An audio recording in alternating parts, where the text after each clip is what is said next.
How y'all doing today? Jones Family Farm here. This is part of our organic gardening series. We are a pesticide and insecticide free garden. We don't use anything except for what God gave us, right? Sunlight, we catch rainwater, we do supplement that with water from the house, but other than that, it's table scraps, it's coffee grounds, it's banana peels, it's same stuff that whatever we got here, we use that to re-amend our soil, we grow our own food. That's it, right? Everything that we do, we use what God gave us. Here soon though, I'm probably gonna be getting into some aquaponics. I just left my brother Jordan's house. I really like that aquaponics setup. I really like that. So that might be the first venture into something outside of what we got here. But today we talking about growing zones. Growing zones 101. In my opinion, this is the first step before you decide anything about your garden. This is the step one, learning about your growing zone and then learning about planting zones. This is step one. So this is understanding your grow zones. That's what this whole class here is about. It's about understanding grow zones, right? And we're gonna get into a little bit of planting guides, and then I'll show y'all a couple examples. So here we go. First, why do growing zones matter? Man, I left my watch inside, my bad. Oh, I got my phone, we good. Perfect. Why do growing zones matter, right? Because many plants fail, not because of effort, but because of timing, right? It's not that you didn't want that plant to grow. It's not like that you didn't provide it the right soil, you put it in the right conditions.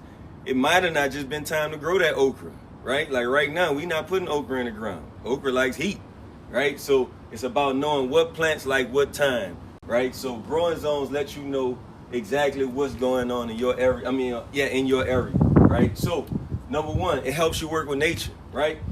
No need to work against it, right? We just talked about working what God gave us, right? We're not putting no lights outside. We don't have to worry about warming stuff up. If it's a warm weather plant, then let's grow it when it needs to be grown, right? Two, setting planting windows. It gives you a complete layout from beginning to end. It gives you a complete layout on what it is you need to do, how you need to grow it, when you need to grow it, if you need to start from seedling, whatever. We're gonna get into all of that though. And then one thing I got to say though, having your planting zone and your planting guide will not guarantee you a successful harvest. And we got a little spot where we're gonna talk about that, all right? So remember, before you buy seeds, before you build beds, plant anything, you need to know what you're growing. You need to know what you're growing and where you're growing it at, all right?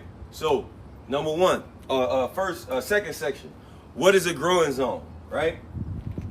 The growing zone is based on the average coldest temperatures. Average coldest winter temperatures, right? So I'm in zone 9B. We in the beautiful state of New Orleans. It's a joke. We're in the beautiful state of New Orleans in zone 9B. Our average cold temperature is 25 to 30 degrees, and I promise you it don't last that long. 9B is so sweet. We get 9 to 10 months of growing time, really, maybe a little bit more than that. We really only have like 6 weeks of cold. But we can always grow some food here. So move to 9B.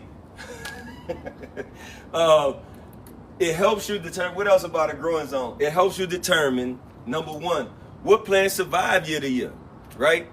So if I know that I'm growing cucumbers, right? I know that I need to put my cucumbers in the ground in March, right? And then they might not be able to last throughout the year, but it also let me know about a perennial plant like Okinawan spinach that can handle this temperature year round, right? So here we go. And it lets you know when planting is safe, right? So we talked about the cucumbers. I know that because I'm in zone B here in New Orleans, that my safe time to plant cucumbers is March. That's when it's good time for me to plant cucumbers, March. Watermelon, March, right? So there we go. The USDA has 13 numbered maps, right? It goes from coldest to hottest, right? So if you in zone 5A, it's pretty cold there. If you in zone 10B, it's pretty warm there. So lower numbers equal colder winters. Lower numbers equal colder winters.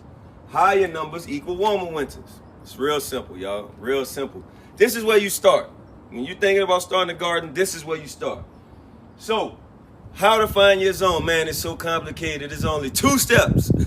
It's only 2 steps, right? Step number 1, Go to the search engine of your choice. Type in growing zone in zip 12345, right? So for me, growing zone in zip 12345 is gonna tell me, oh, you in New Orleans, that's planting zone 9B, right? Second step, write it down. You're done. You done found out your growing zone. Easiest thing in the world. You don't need to buy almanac. You don't need to buy anything to make that happen. All right? Don't buy anything. You can literally take that supercomputer, take the supercomputer that you walk around with on the daily, take it out of your pocket, and get the information that you need, right? Now, what is your growing zone going to tell you? Your growing zone is going to tell you, hey, what's the last frost, right? The last frost or your frost date, right? It's going to let you know when it should start warming up, and you will be able to plant those warm weather plants to get a good germination rate down in that warm soil. 2, what perennials survive winter? Like I said, that Okinawan spinach that I'm growing over there. We know that Okinawan spinach is going to do well in this climate, all right? 3, when is safe to plant outdoors? Again, go back to the cucumber. Let's just say I'm going to start my cucumbers in February inside, because cucumbers grow pretty fast, or at least get the seedlings going pretty fast. Let's say I start them in February inside, knowing that I can plant them in March, right? It's letting me know my planting zone. My planting zone is letting me know when it's safe to bring those plants outside, all right? So, some things that the growing zones will not tell you. Number 1, it don't tell you nothing about soil quality. Right? That's something else that you're going to have to do research on. And if you come here next week, that's our topic for next week. Monday, Wednesday at 4 p.m. Central Time, Friday at 8 a.m. All right? Rainfall. It does not account for rainfall. It does not account for rainfall. Heat tolerance. Down here in New Orleans, it gets blistering hot, right? I have peppers that I grow. If I have a shade cloth up, then I could grow peppers throughout the whole heat season, right? But I don't necessarily do that. So I don't get peppers for about 4 to 6 weeks. And then they come back with a vengeance, right? So my planting guide doesn't tell me that I need to put a shade cloth up. That's something else that's outside of that. Sun versus shade. It doesn't let you know if you should have a shaded area or what time of day or whatever. That's not what that's going to tell you. Microclimates. In your yard, you may have a spot that is super warm versus another spot that's a little bit cooler, right? It's not going to account for that. And then wind. These are all of the variables that you should include and think about when you're growing your garden, right? Some plants don't like a lot of water. Peppers on the early end don't like a lot of water. Like down here, once it get hot, them peppers want water every day. When I first put my peppers in the ground, though, I could give my peppers 2-3 days. I could water them today and then give them 2 or 3 days before I water them again, right? So just knowing these different things about what it is you're growing gives you a leg up, right?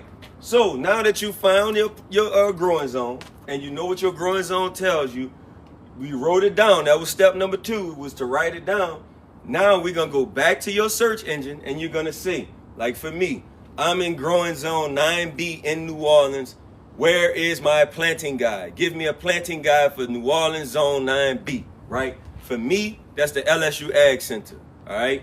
The USDA spends a lot of money, sends a lot of money to the big state schools all around the country to develop these planting guides. The LSU Ag Center has the best planting guide for the state of Louisiana. They have one for up north.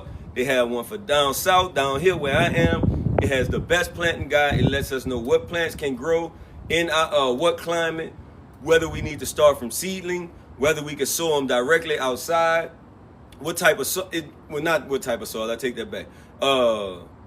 What type of soil, not what type of soil, I take that back. What we can grow, when we need to grow it, whether we need to start from seedling or not. It gives us other stuff. Ag Center, right? I'm in Zone 9B in Louisiana and New Orleans, so this works for me. What you're gonna do is go and search planting guide for your zone in your area, right? So what do planting guides show? It shows you the planting months, right? I can open up my LSU Ag Center guide right now, and it's gonna tell me that, hey, you should plant cucumbers, watermelons, peppers, and tomatoes starting in March. Right? Anywhere from March to maybe May, right? It's gonna give you a window of when, you remember we talked about that planting window. It gives you a window of when you need to get your food in the ground. It's the deal. Jones here. You just watched our class. I appreciate you watching. That was the shortened version. If you want the full version, join our community at grown@jonesfarm.com. Hit the community link, and it'll give you all the instructions on the join. You get the full classes. You get a PDF copy of all of our learning aids. You get 10% off in our store and more. Join us. I appreciate y'all. Peace.